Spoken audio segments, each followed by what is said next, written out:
Good morning, good afternoon, good evening, whatever time of day it is for you. Welcome back to my channel. And welcome to another episode of my podcast called Sharing Wisdom as I Gain Knowledge. So for today's video, right, random, very spontaneous, like it just came to me. I just started recording on my phone and I said, this has to be the next podcast. So as you can see by the title, we're going to be talking about, bad company corrupts good morals, but with a twist. Now, the reason for the twist is this. Being in Russia, right, we basically live off of stereotypes. For example, there's different stereotypes for African people. Some people think that we're arrogant, some people think that we're nice, but other people think that we're rude, and so on and so forth. The way that we interact with people, right, is very, very important, especially first impressions, because the first impression that you leave with someone, is going to not just influence the way that that person thinks about you, but probably also about the way that they think about the people of your community, especially when it's in international setting. So like for me, right, if there's someone in Russia that has never met a Namibian and they find out that, okay, I'm interacting with a Namibian right now and that's me, the way that I the way that I present myself and the way that I interact with this person will influence the way that they'll think about the next Namibian person, even if that person is completely different from me. Who you interact with is very important, because the impression that people have on that person or that group of people is probably the same impression that they will end up having on you. So there could be a situation whereby, okay, fine, there's a person, right? There's person A. Person A knows you and knows this group of people. They know you as this like good person, kind, what. And this group of people, arrogant, rude, full of themselves. Now, you decide, you know what, I'm going to be friends with these people. Maybe, this arrogance and whatnot, they only show it to certain people, but they didn't show it to you. So you're like, okay, fine, people have this impression, but the way that they're treating me is not the way that people say that they are. So I'm going to be chilling with them.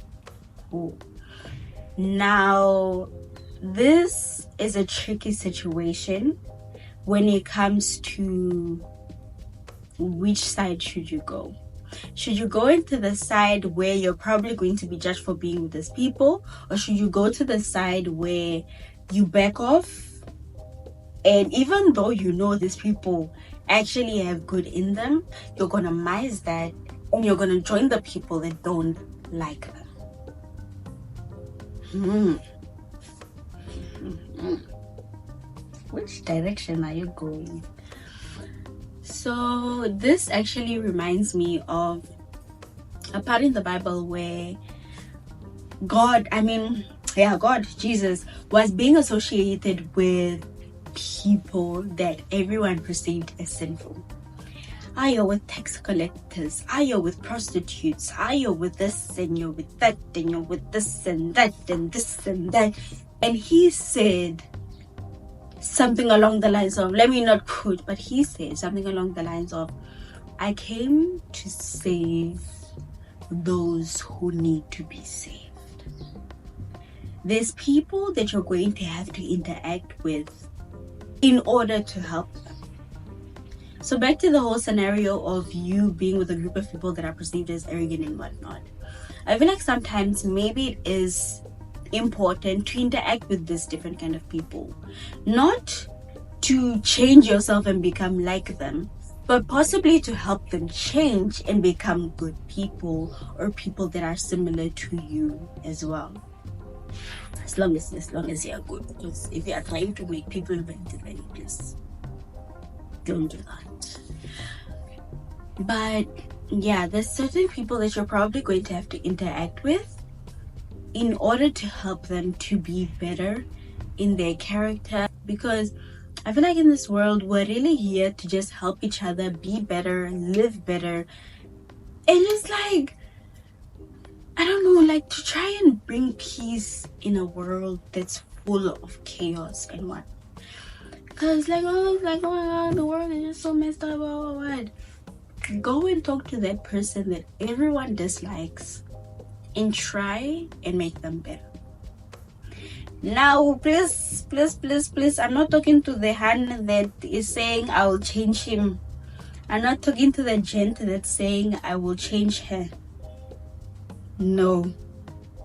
Please. When it comes to relationship-wise, I'm not talking about such. It's not he'll change for me or she'll change for me. Yes. If you want to do that, start as friends. Don't put your heart into it, because otherwise I feel like you're setting yourself up and you're setting the person up. Both of you setting each other up for failure. But yeah, back to the whole bad company corrupts good morals.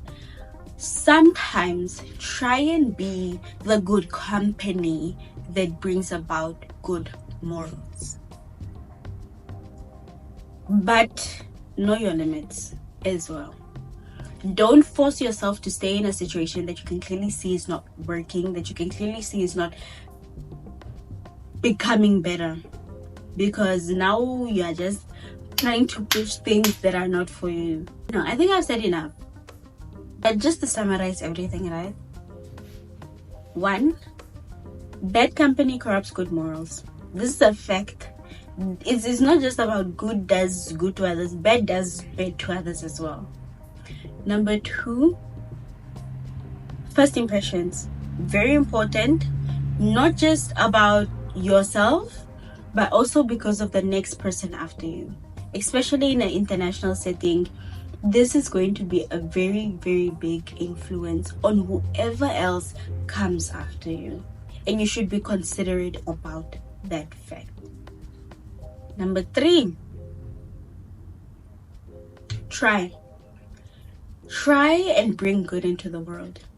Try and talk to that person. Try and help people to be better. You know, the same way you want to do your self-improvement. I want to be better this year. Sometimes there's people out there that genuinely need you to help them. And you just need to stop being scared to interact with these people and to be judged, and to actually just help them. Like, what would Jesus do? Jesus would go to that person that is full of sin, and Jesus will help them. And what are we supposed to be doing? We're supposed to also try and help people be better, get closer to God, live a more righteous life. Change yourself for the better. Try and change people for the better. Don't force a story, because maybe it's not your battle to fight. Stay safe, stay blessed, pray, eat, drink that water.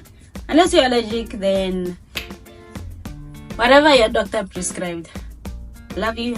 God loves you.